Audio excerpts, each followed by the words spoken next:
So good morning everyone, and let's continue our discussion. So today we are going to talk about another topic, MapReduce. Right. So in our previous class we have already discussed about Hadoop commands, and we have seen how do you perform various operations on SDFS, like uploading the file into SDFS using Hadoop fs-put, Hadoop fs-get, removing the data. So today we are going to talk about important chapter called MapReduce. Right.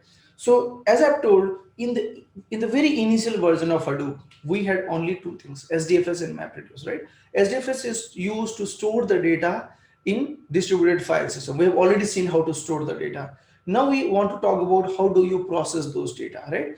Now, at a very high level, when you feel that you want to process the data using Hadoop, you have a MapReduce program, right? Now, in the MapReduce program, as a programmer, you will basically focus on only two things. One is mapper and the other one is reducer. Okay, so the main component of this MapReduce program is mapper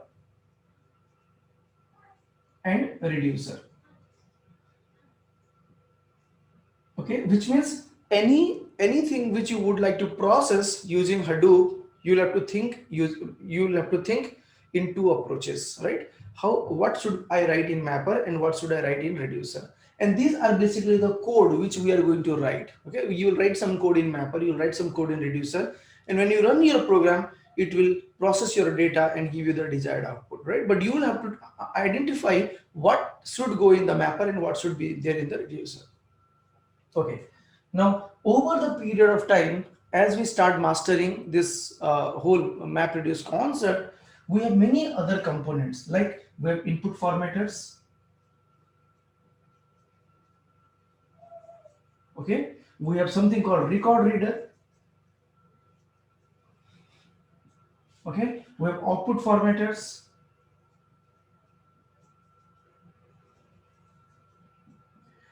We have something called record writer.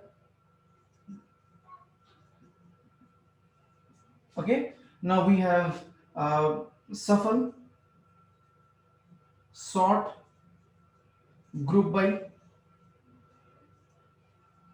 Okay, and then we have partitioner, combiner, and so on, right? So over the period of time, we are going to master each and everything, right? But today is the very first session on the MapReduce, right? So we are just trying to understand how the MapReduce works. So we would be basically focusing on this mapper and reducer. Okay, now this MapReduce is basically a framework. Framework means it has its own flow of execution. All you need to do is you need to just write some code on your mapper, you need to just write some code on reducer, and you are done, right? So likewise, when you start writing partitioner and combiner, you just have to write those partitioner and combiner and just configure them, right? And then it will be taken care in the flow itself, right? So that's what a MapReduce program has, a mapper and a reducer. It's very important for us to understand the problem statement, right? It's also important for us to understand how can I, break this data, how can I break this data into two phases, mapper and reducer. What should I do in my mapper phase? What should I do in my reducer phase? So this is very, very important. Okay, so whenever you are given a task, and if somebody says, I want you to process this data using only MapReduce, right? So what you need to do is you have to first think, what should I do in mapper and what should I do in reducer? If you're able to think in that angle, then 99% of your problem is solved. The only one thing that is left is coding, right? Coding anybody can do. If you have a very good understanding how to solve it, you can definitely code it very easily. But the problem what I have seen people facing are, they are not even able to think, what should I put in my mapper? No idea. What should I put in my reducer? No idea.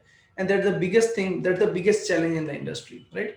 This is what we have to build over the period of time, right? So as usual, the very first example what we are going to talk about would be the word count, the same thing what the whole world's learn, right?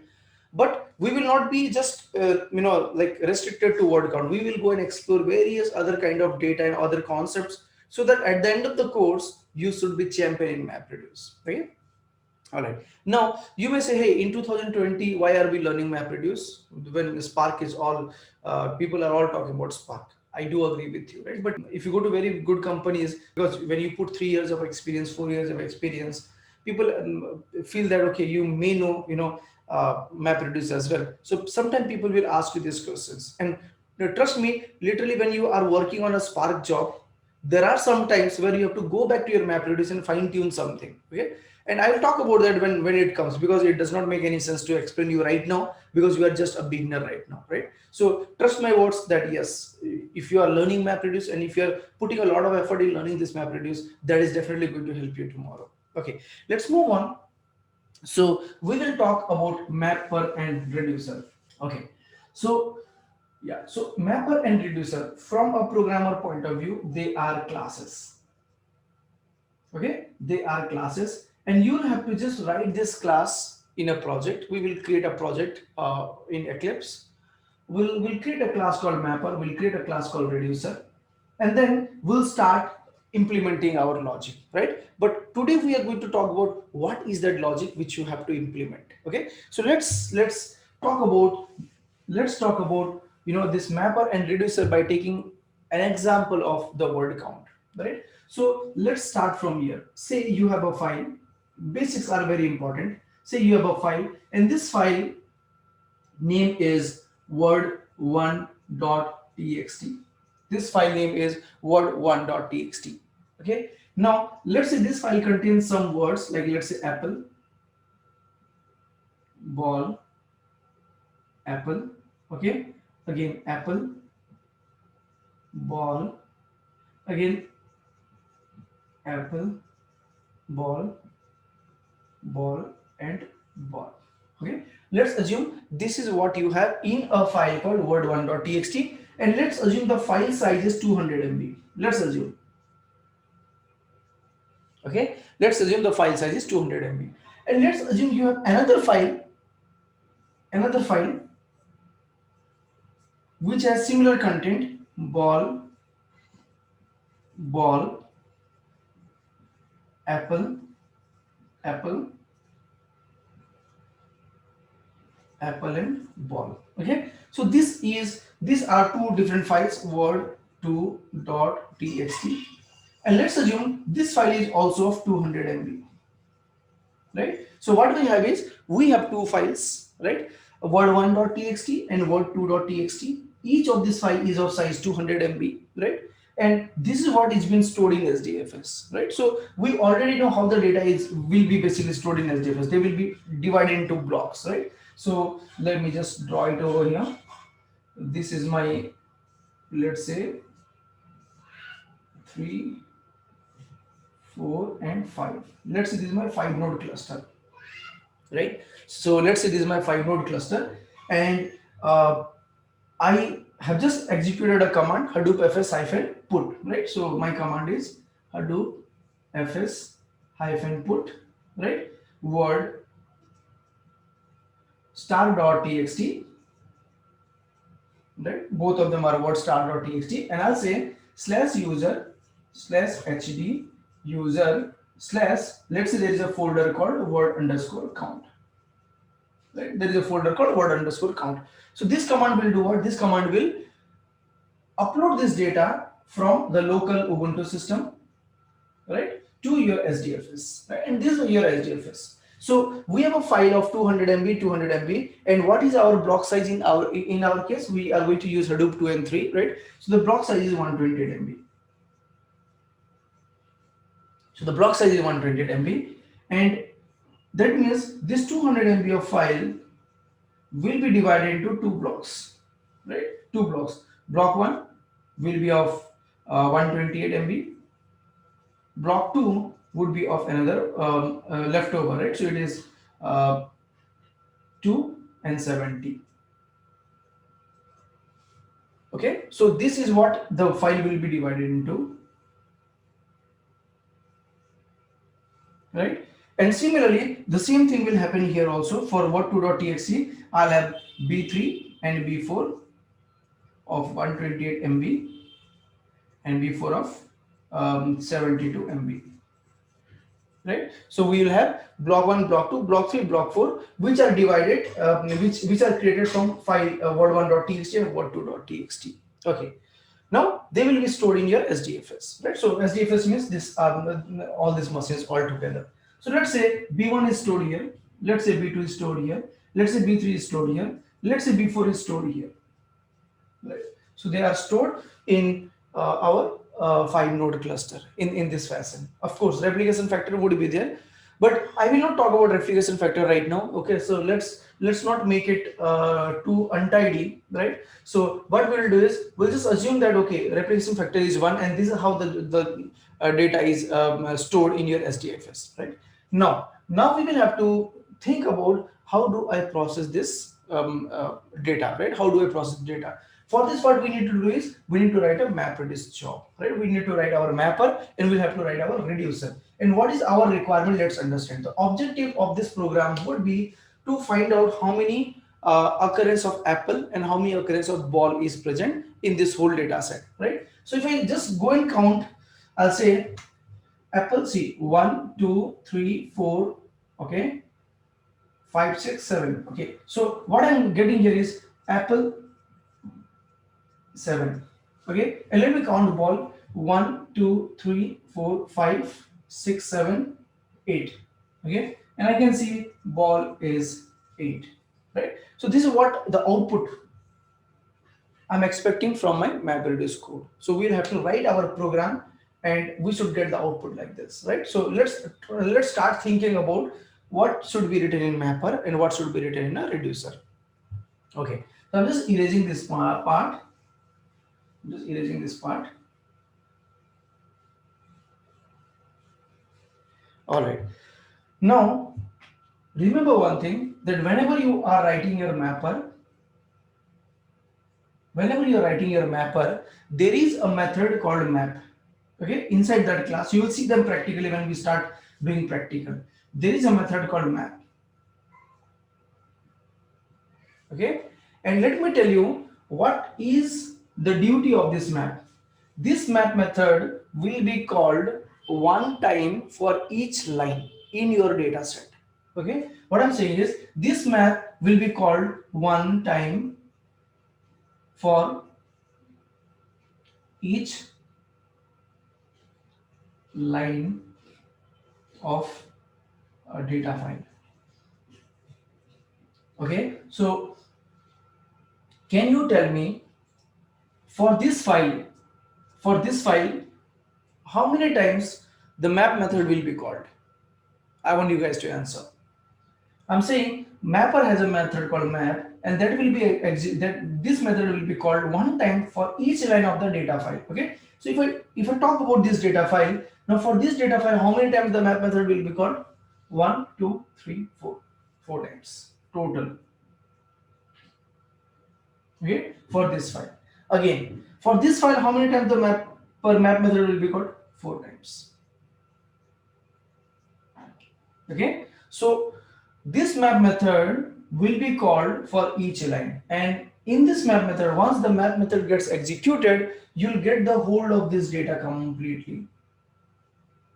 You'll get the whole of this data completely. Okay, so get the whole of this data completely, this data completely, this data completely, this data completely in each such iteration, right? So you can assume map method is like a loop. Okay, and that will iterate for every line present in your data file, right? That will iterate for every line present in your data file.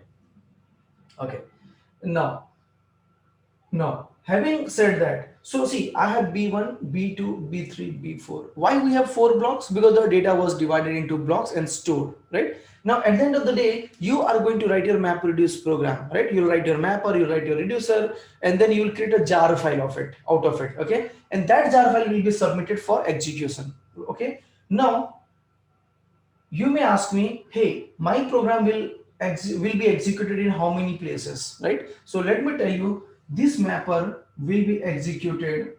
This mapper would be executed once for every block. Okay, so when you send that jar file across the cluster for execution, your mapper will be executed here, your mapper will be executed here, your mapper will be executed here, your mapper will be executed here.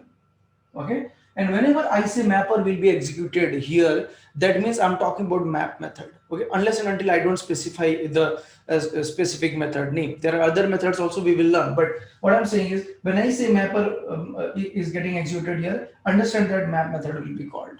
Okay. Now, again, let's go back. So B1, B2, B3, B4. These are basically, blocks out of these files, right? So for our simplicity, let's assume these two are my B1, okay, and these two lines are my B2, okay, and these two lines are my B3, okay, and these two lines are my B4, right? Now again, let's go back. So for this B1, where I have only two lines, my method would be, my mapper would be called, my mapper object would be created, okay, and map method would be called. And when you call this map method, right, this map method would be executed for every line, right? So I would say in this B1, mapper.map method would be called only for 2 times, because I have only 2 lines, okay. In this case, mapper.map method would be called for next 2 lines, again 2 lines. 2 times, okay, here also 2 times, and here also 2 times, okay. Now if I would have much larger files, right, and then let's say if B1 block holds, let's say 1000 records, then this map method would be called 1000 times, okay. Now when you start writing the logic for this map method, let me tell you, this map method is basically not a static method. It is non-static method. Okay. And to call a non-static method, what do you need? You need the object of a class, right? So what I'm going to tell you is, whenever that jar file is created, your MapReduce jar file, the jar files are all sent here, right? The jar files are all sent here for execution, and during the execution, what happens, see, these are all Java based system processes, right? So which means you already have a Java installed in all these machines, right? And that means you have a JVM installed on those machines. Those JVM will create the object of this mapper class, okay? So mapper class object will be created, the constructor would be called. We will see that practically when we start doing exercises, right? So yeah, so the mapper object would be created, and it is going to call the map method, okay. It is going to call the map method for n number of times, where n is nothing but the total number of lines in that particular block, okay. So I just want to recap it for some time. So what I'm saying is, if I have a file of any length, okay, if of any length, let's say 1000 lines, let's say 10,000 lines, and if this file is broken down into 2 blocks, let's say 6000 and 4000, right? So these are divided into 2 blocks, so block 1 and block 2. So for one particular block, one mapper object would be created, okay, and for another block, another mapper object would be created. So now once the mapper object gets created, on that mapper object .map method would be called, and that map method would be called 6000 times. Here that map method would be called 4000 times, right? So what I'm trying to tell you is, this map method gets called 1 time for each row, okay. There are so many customization which you can do, but I'm just talking about the very first default concept, okay. It is possible to combine more than one file in a single MapReduce, but we will talk about that later. But right now, let us focus on the basics. So the map method would be called once for every line, okay, once for every line. For this line, map method would be called, map method would be called, map method would be called, map method would be called, and so on, okay. So now let's assume we have a map method, okay. Let's assume we have a map method, mapper dot map. Exact syntax we will see when we start writing code, okay. This map method takes 3 parameters, okay, key, value, and context, okay, key, value, and context. So this map method takes 3 parameters, key and value and context. What is this context? Forget about it for the time being, okay. Let's concentrate on the key and value, okay. So Hadoop, like operates in the concept of key and value pair, which means whenever you give any data to process, that will be converted internally to key value pair system. Okay, for example, see, this is the data which you have given, right? This is the data which you have in your raw file, right? In your word1.txt and word2.txt. Now this data cannot be processed by Hadoop unless and until they are converted into key value pair format. Okay, unless and until they are converted into key value pair format. So if you want to process this data in Hadoop, then compulsory, there should be some conversion of this data into key value pair format. And who does that conversion? That conversion would be done by your input formatter. There is a guy called input formatter who will take care of it. Okay, but we will explore that later. Okay, I just don't want to overcomplicate this whole process. I want to keep it very simple. So let's say somehow this data was converted into key value pair. So I'll show you how the data will be converted into key value pair right away. Okay, so let's talk about this data. Okay, so you have a B1. So B1 contains only 2 records. So what happens, during processing, not during storage, right? The data is stored as it is in your SDFS, but during processing, these two lines would be converted like this: 0, okay, and apple, ball, apple, okay, and here some number, let's say 20, okay, apple and ball. Again, if you have further lines, then again some number that number would be more like in the incremented order, and that's how the key value pair would be created. Now, what is this number? Let's see. Initially, the number would be 0, okay, and now count the total number of words: 1, 2, 3, 4, 5, okay. There is a space 6, okay, 7, 8, 9, 10, okay. There is a space 11, 12, 13, 14, 15, 16, and 16 and a slash and let's say 17, okay. So this number would be 17,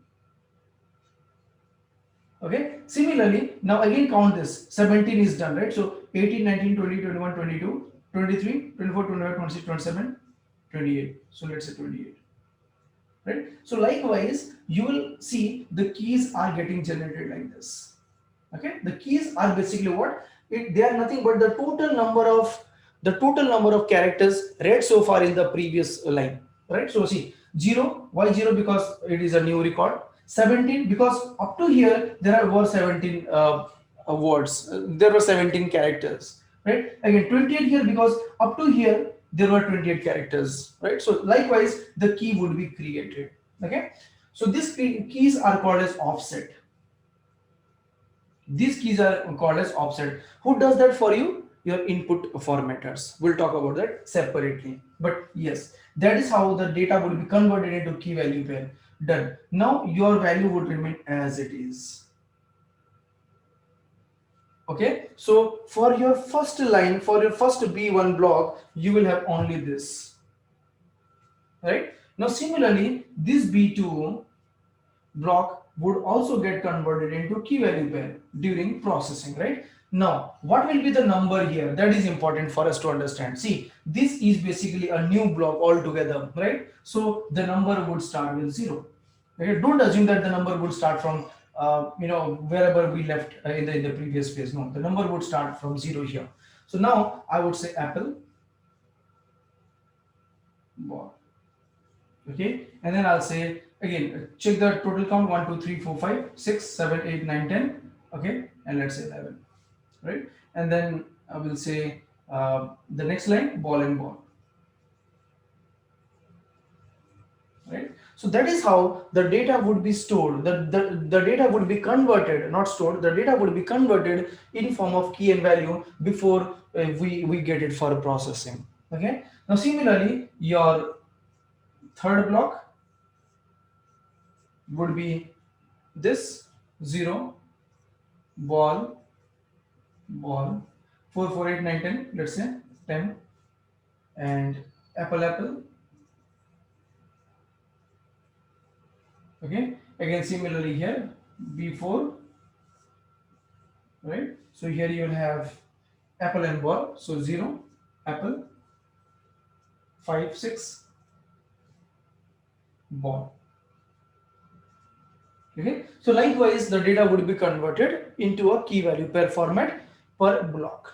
All right, this is what will be done. Okay, we'll see that practically how the values are getting generated and all when we start doing the practical. But right now let's understand. So my data is converted into key value pair. Now this data will come to my mapper map method. Okay, this data will come to my mapper map method, and in this mapper map method you get a key, you get a value, and you get a context object. You get a key, you get a value, and you get a context object, right? So in my map, what are these keys? These keys are this. Okay, so see, I have told you that this map method will be called one time for every record, right? So this is one record, this is another record. So for this block, my map method would be called two times. For this block, my map method would be called two times. For this block, my map method would be called two times. For this block, my map method would be called two times. Okay, so now apple, ball, apple, we are all done with this, right? Now let's understand what comes for the first time, only for the first time, right? Let's understand what comes for the first time. For the first time, my key would be 0, okay, and my value would be this. For the first time, it's a method call, okay, and context would have some value, don't worry about that. Now what we will do is we will have to split this data into parts. So what we will do, we will divide this data apple, ball, apple. We will divide this data apple, ball, apple. We will divide this data into array, okay, by using split method, right? So we will talk about that because I don't want to talk about code today. I want to talk about concepts, right? So this data would be divided into an array like this. We will split the data, right? Apple, ball, apple. We got an array. Now what I will do is for each apple, for each ball, I will start producing output word and one. Okay. For every word, I will start producing output word and one, where this word is nothing but apple or ball, which means for this line, I'm going to send output three times, right? For this line, I'm going to send output three times, and I'm going to say apple 1, okay, ball 1, and apple 1 for this line. Now that would be done. Okay, so this map method will once this map method is done doing this, the map method will take up the next line. Okay, and then again this time the key would be what? 17. Key would be 17. What would be the value? The value would be the next line, right? The value is apple and ball. And what I'm going to do again, I'm again going to divide this apple and ball into an array by using split, right? And then I'm again going to produce output like this: apple 1, ball 1, right? So this is what I'm going to do for these two records. So what I'm saying is, whatever I encounter, right, whatever words I encounter in this process, all these words I would convert them into word and one, right? So my output from the mapper, just the output from the mapper will become apple 1, ball 1, apple 1, apple 1, ball 1, right? So that's how it is. Now the same thing would be done for this, right? So this is the output of this block.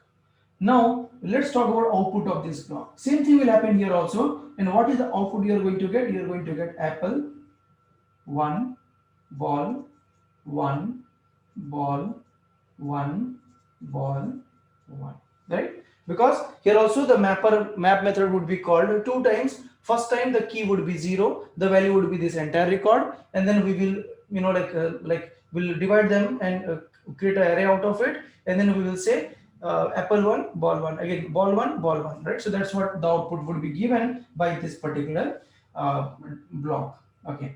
Now similarly, the next one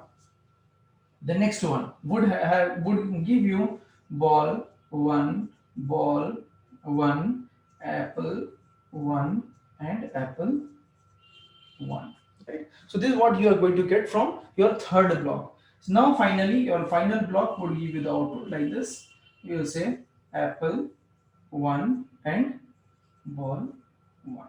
So this is the output which would be created from your mapper job, right? So whatever code you have written on your map, that is going to process the data and it is going to give you the data output like this. It's going to give you the output like this, right? So this is what would be the output from your mapper map method, right? Okay, now once this is done, okay, so you have written a simple logic to break this data and get me all the word, one word, one word, one word, one.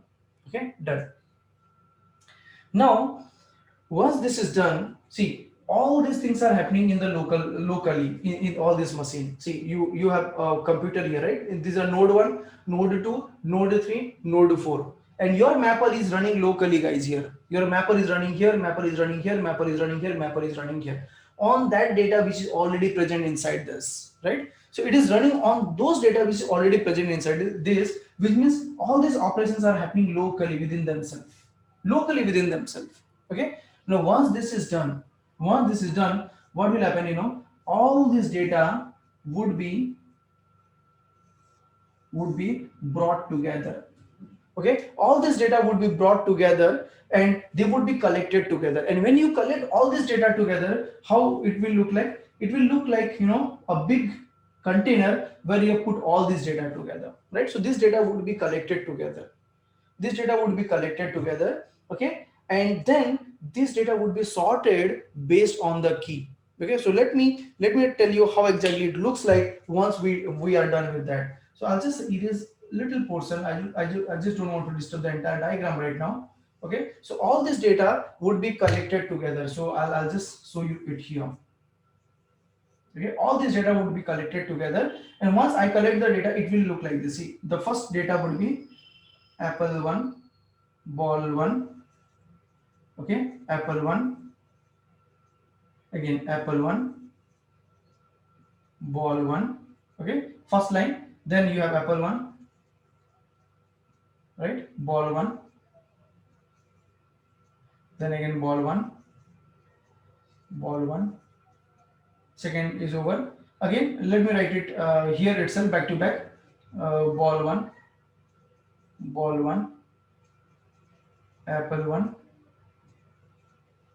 apple 1. Okay, the third one is also over, and apple 1, ball 1, the fourth one is also over. So these data are now collected together in a container, right? Now when I say this data is collected together, then the data movement will happen, right? The data movement will happen. So this data may go here, and this data may go here, this data may go here. Every data, all the data may come to a single place because you have to collect them together, right? So the data movement will happen here. Okay, so the data is brought together. We call it shuffle. Okay, the data is brought together. Now what we will do, we will sort this data. When I say we will, that means not I am going to sort this data. Okay, I'm not going to bring this data together. It will be taken care by the framework. So the framework brings the data together and then it starts sorting this data based on the key. Okay, so in my case, my key is apple and ball. All possible key in my case is apple and ball because that is all what I have in my input data, right? You have more words, then you'll have more keys, of course. Yeah, so now the data would be shuffled. Now the data would be brought, would be sorted based on the key, right? So all apple first. Okay, so how many apples we have all together? Let's see. 1, 2, 3, 4, 5, 6, 7. 5, 6, 7, 7. And I think ball is 8. 1, 2, 3, 4, 5, 6, 7, 8. Okay, so all apple will be together. Apple, apple, apple, apple. Yeah, apple. Right, and then all balls together. Okay, ball.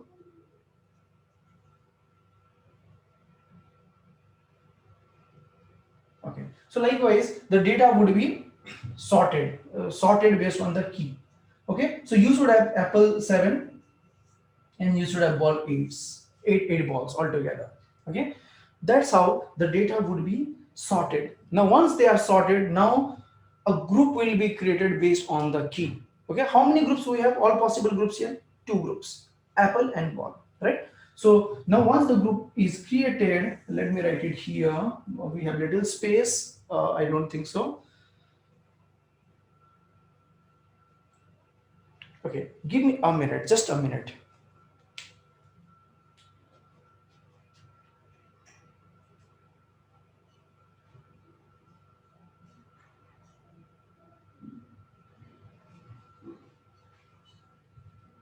All right, so we have borrowed few more space here, right? So yeah, so this data is now suffered and sorted.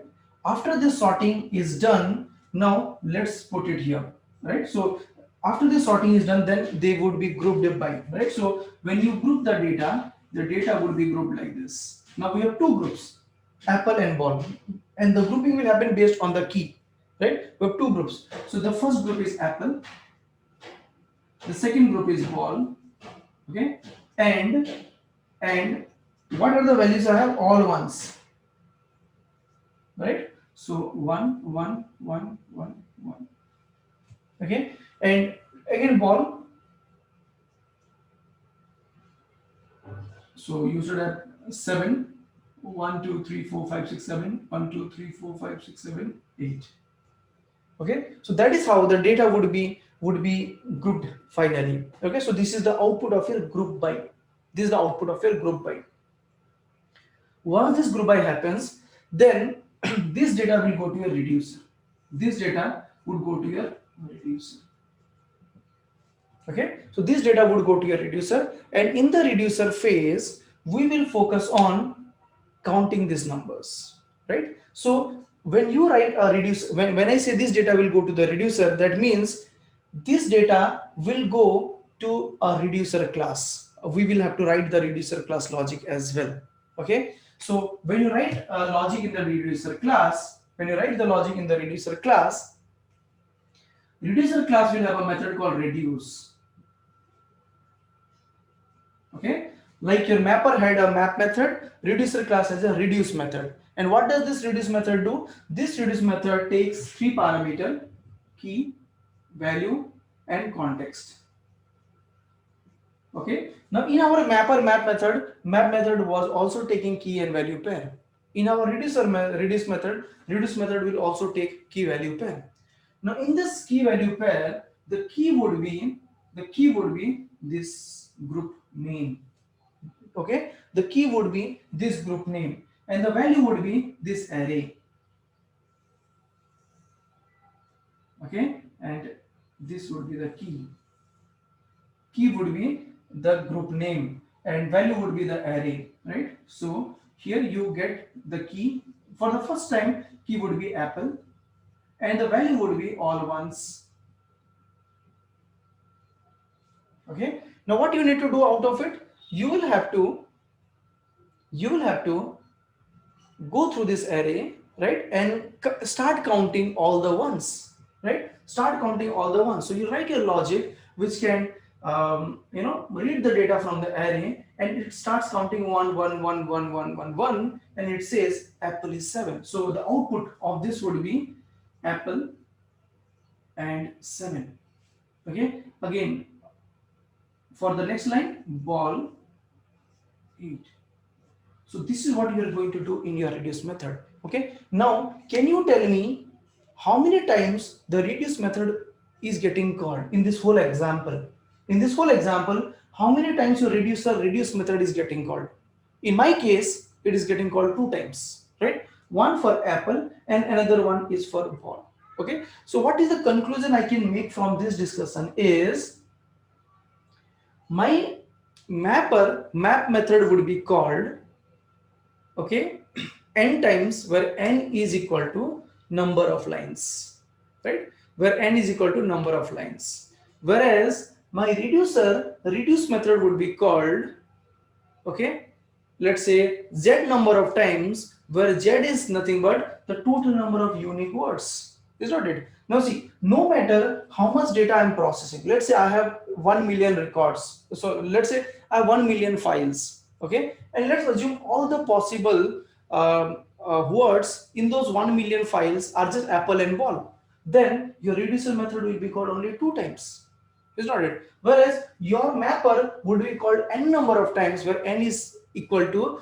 number of records in that particular file, right? So altogether, you will have to count how many lines of data are present, and you can directly blindly say, if my total file contains 10,000 lines, my mapper map method would be called 10,000 times. Whereas if you want to know how many times the reduce method would be called, you'll have to check how many unique words are there. If I have just apple and ball, then my reduce method would be called only 2 times, right? If I have apple, ball, cat, then my reduce method would be called 3 times, and so on, right? So that is how a typically map reduce problems can be solved. So let me tell you one secret, right? So when I started understanding this map reduce concept, okay, I went through all all the discussion, and I have solved a lot of problems in MapReduce program. Okay, now let me tell you one thing. Basic is very, very important.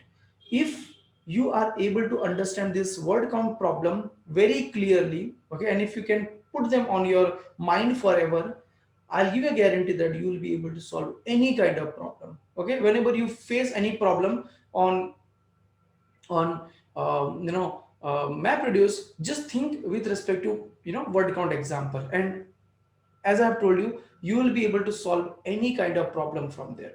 Okay, and this should be taken very, very serious, and that is the reason you will see the best book available in the market also teaches you the word count, because it is the foundation, right? And if your foundation is not good, then you will always have a confusion, right? So this is very important discussion, like how the data is broken down into multiple part, right? And how the data is converted into key value pair, what is the output from the mapper, right? And how they are collected together, how they are grouped, and then how they are reduced. So let me just take another pen.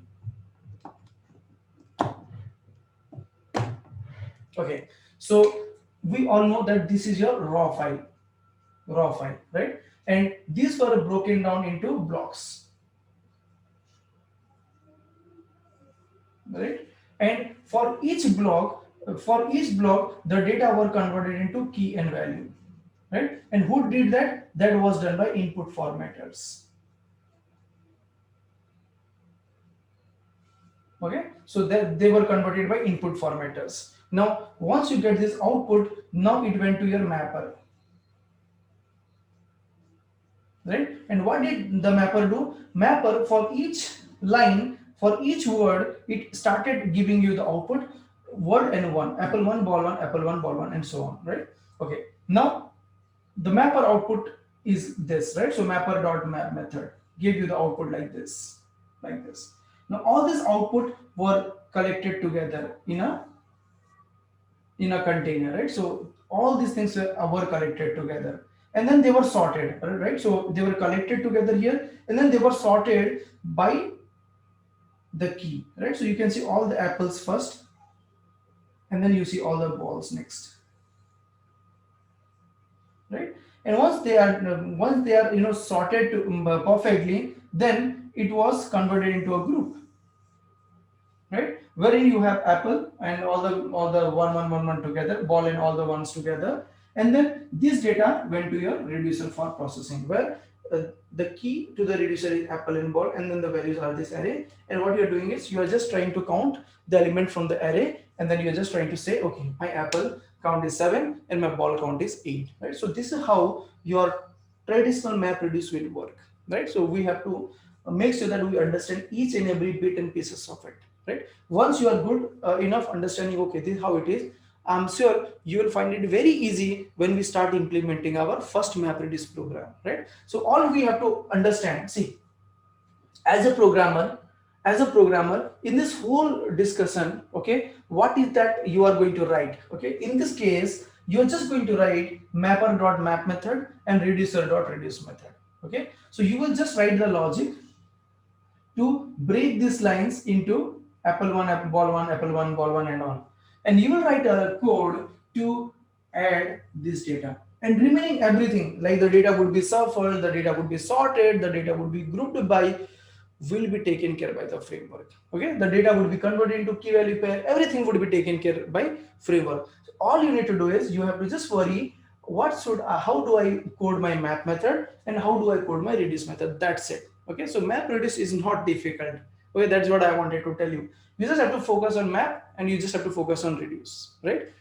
In this example. But yes, when we start going deep, when we start learning, getting a deep dive into it, I'll show you wonders by showing you how do you, implement your own input formatters, how do you write your record readers, can you control this group by, we will learn all of them, right? But right now it's a day one, and in the very day one, what I just want you to focus is just understand in this case, you just have to worry about the mapper and the reducer code and nothing else. Rest everything would follow, right? Rest everything are by default implemented and they would be called by default, unless until you don't want to change the direction of the code or the flow, unless until you don't want to customize anything, it's okay, right? So that's what we have here. Like, we have map method, we have reduce method, and all you should understand is focus on how do you convert your problem statement into map and reduce, right? So if you are able to do that, you should be able to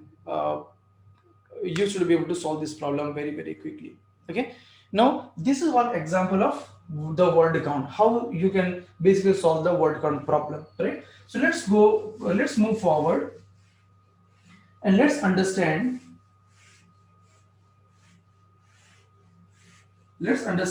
a simple code snippet, okay, of the mapper and reducer, right? Not exactly, but a simple code snippet.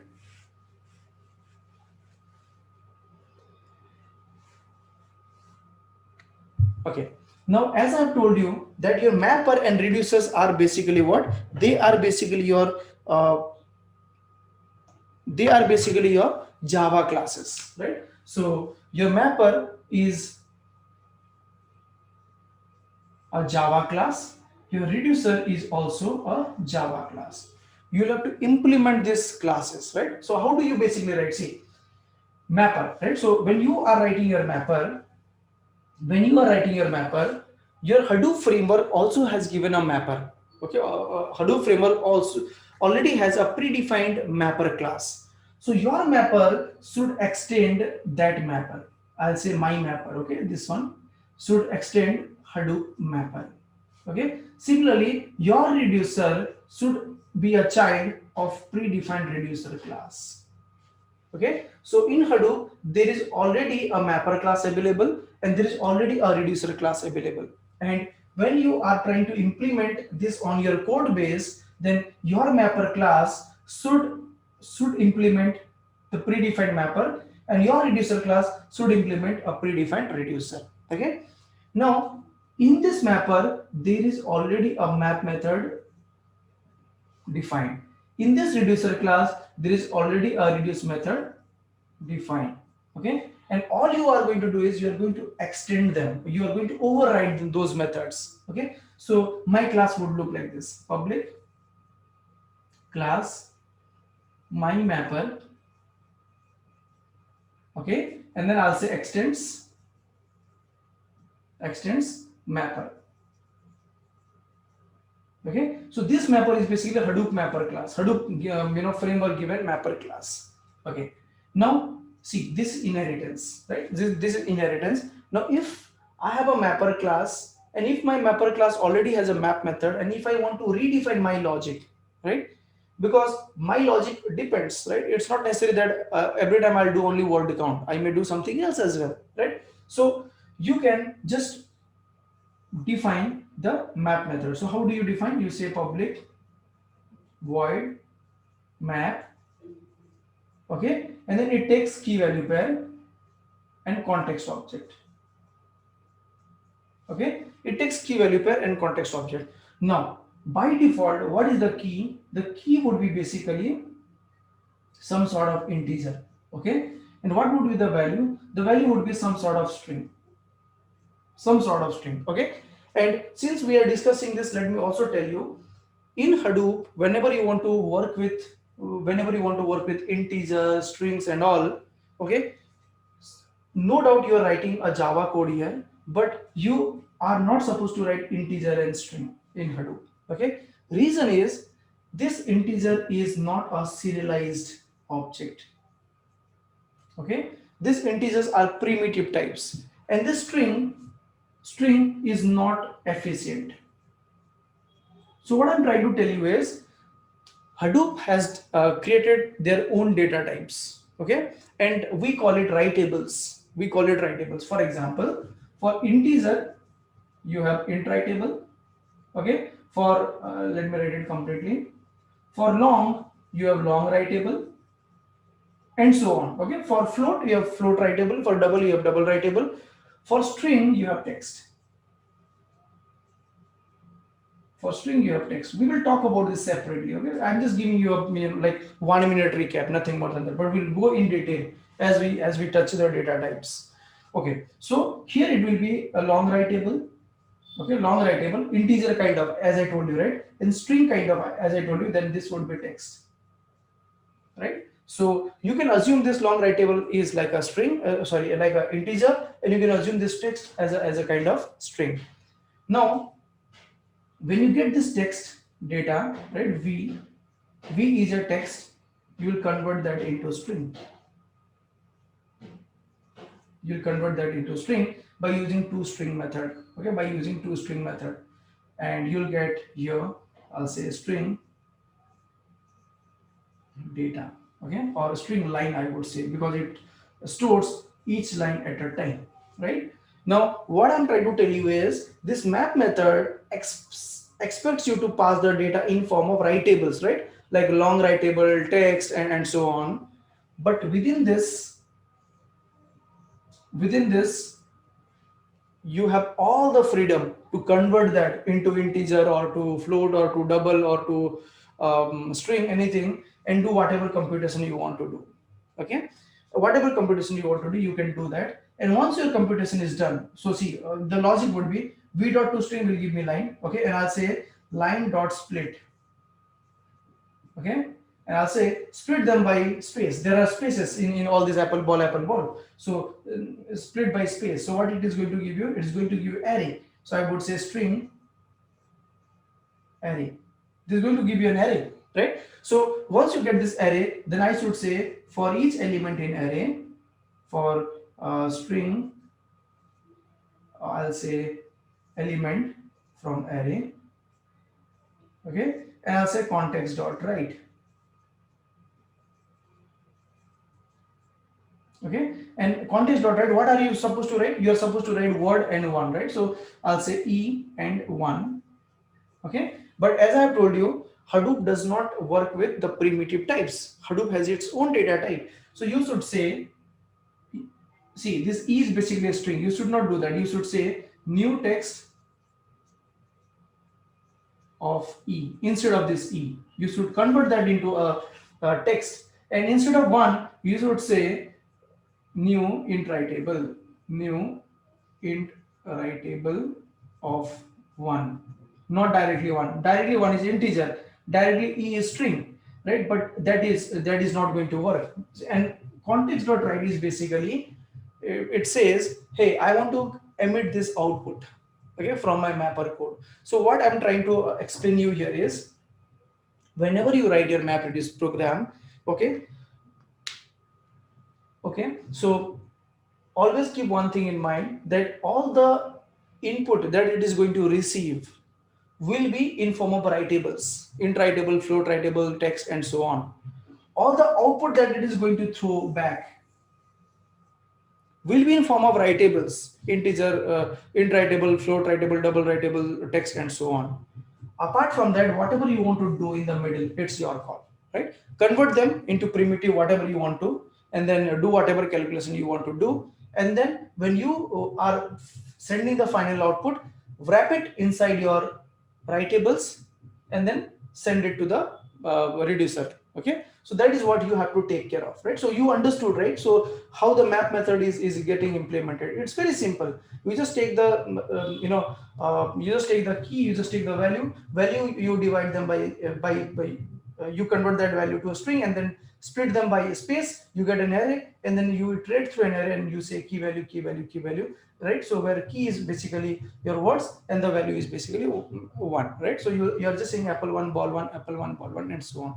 So I hope you're clear what exactly you need to do in your map method. right? So what exactly you need to do in your mapper map method, that is how your mapper map method would be written. Okay, now similarly, let me just put let me just tell you how exactly the reducer class would be written. Okay, so we will see them again when we start implementing them practically, right? So I just wanted to give you a highlight so that you understand what how do you write the mapper and how do you write the reducer. So the reducer would be written in the similar fashion. You will say public class my reducer, okay, and say extends reducer class, right? And this reducer class is basically the predefined reducer class given by Hadoop, right? Now here you have something called reduce method. So again you write like this: public void reduce, and it takes the key value pair again, right? So what is the key? Key would be see now you may get little confusion somewhere, right? What would be the key? So go back to your word count example. Try to recollect what would be my key in the reducer, right? So again, you will have to just memorize something on your mind, saying that okay, my mapper is going to give me apple1 ball1 apple1 ball1 apple1 ball1. This is the output of the mapper. Now this will be collected together. This would be sorted, and after sorting, I'll get apple apple apple ball ball ball apple like that, right? So after sorting, then it would be a group by. So my group by will happen. And once I have a group by, I'll get this data, right? So you have to quickly, recollect your word count example to understand what would be my key and value. The reason why I'm telling you is because this is important. This is how you will basically able to solve the problem, right? So don't take the word count example so lightly. Take it seriously, and MapReduce is very, very easy. I've seen, I'll give you an example. I went to an interview, okay, where there were like 20 people all together, and we were given a question paper to solve. And in that question paper, one question was like, solve this problem using a MapReduce approach. Okay, and trust me, I was the only guy in the whole room who solved that problem. Right, remaining everybody was staring at me, saying, "Hey, you have written this program," and I said yes. And I was able to do that because I do it regularly, right? So that's how it is. So now reducer method, what would be the key? Of course, this apple, right? So apple, see, apple and ball, what do you think would be the type? String, is not it? String is text, okay? So text, okay? Now this v is what? Array, right? Array. So we'll talk about that, but right now let's say iterable of integer int writable type. Okay, collection, right? So this 1111 are what? Integers. This 111 are what? Integers, because you are throwing int writable from your mapper. So if you're throwing int writable from your mapper, this would be int writable again, is not it? And then you have a context object. Okay, now your reduce method would be called once for apple and once for your ball. So when let's say right now I'm calling it for apple, right? Let's say I'm calling it for apple. That time the value would be 1 1 1 1 1, some number, right? Now what you will do here is you will say int count equal to 0, okay? And I'll say I have an iterable, this v, okay, and I iterate through this v, okay, for int writable. Like, we will see the exact code. The only reason why I'm not showing you right now is I just don't want you to concentrate much on the exact syntax right now. You can always do that syntax later. Okay, so let me still put something here. I'll say for, okay, int writable, okay, I'll say v, not v, count from v, okay, and I'll say count plus equal to c dot get. Okay, so don't worry about this, what exactly I've written, but what I'm trying to tell you is we are iterating through each of the element from this, okay, and each of these elements are basically what? Int writable, okay, and this int writable which will give you the integer back, and you're just counting it. So I have just maintained a global variable. When I say global variable, that means global variable with respect to this for loop, right? Global variable with respect to this for loop, not with respect to the class. So I've just maintained a variable count, and I'm iterating through each of this element, 1 1 1 1 1 1 1 1 1, adding all of this one together, and finally my count will become 7 or whatever it is, right? So finally, once my count becomes 7 or 8, whatever, I'll say context dot write, okay, and I'll keep this key as it is. Key will not change because it is just the text. And now I would say int table of new, of course, new int table of count, right? So this is how you will basically write your output. So context.write in this case is doing what? It is basically going to write the data from your reducer to the job output, right? That is how you basically write a MapReduce program. Okay, so typically any MapReduce program, whatever you can think of, will basically have mapper code, okay, will have reducer code, and there is one more guy called a driver program.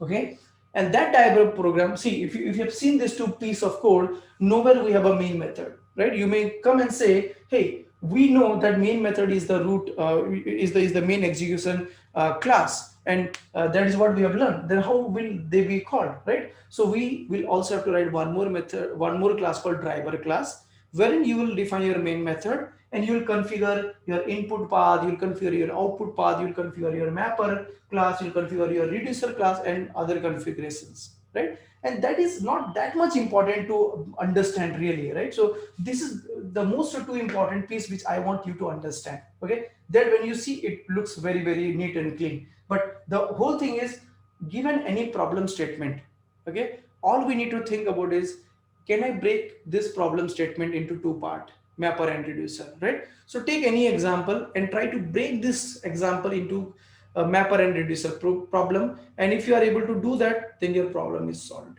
That's how you'll be basically solving any problem in your MapReduce program. Okay, so you have to, over the period of time, you will have to build a thinking level. Okay, you'll have to build your logic in such a way that you should be able to think with respect to mapper and reducer. That is all you need. And if you are done, and if you are able to do so, then you will be able to solve all the MapReduce problems, right? All the big data problems using MapReduce technique. Now, when Spark was not there in the market, people were still using this concept, right? And people were solving this problem entirely using MapReduce approach, right? Of course, you can do a lot of fine tuning. You can add a lot of other components, which we will talk over the period of time, but not immediately. Okay, so I hope we are all clear with the MapReduce, how exactly it works. Now, all that we need to do is we need to revise this. Okay, I want you guys to take a paper and pen and start following this class, all the classes in fact, right? And start writing it on your own. See, I'm presenting it to you, right? And I'm not referring any document anywhere. There is no side notes to look upon for a few minutes, right? And I'm able to do this because I have been doing it since long time. Okay, it's not even like yesterday night I prepared so hard, no, right? So because it's there in my mind, so you will have to also do the same thing. You should like practice it a couple of times, and at the end of the day you'll be able to solve this problem very quickly, right? So this is just an inspiration to solve a MapReduce program, right? As we move on, we will get more problems, we will solve more problems, and over the period of time you will see your thinking level to solve a problem using a MapReduce will be drastically increased. Because see, everybody teaches you only word count. Let me be very honest with you guys, right? But we have a extensive syllabus where you will see a lot of wonderful problem statements to be solved. Most of the problem statement I get from PhD students from foreign university, because in foreign university what happens, I'll tell you.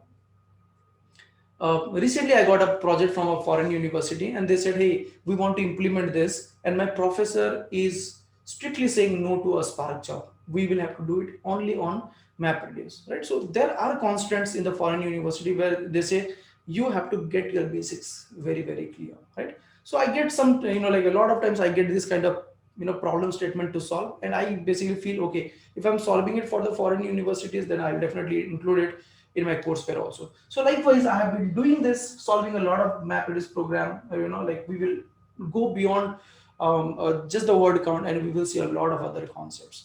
All right, so that's all for today, guys. So I think we are good to close.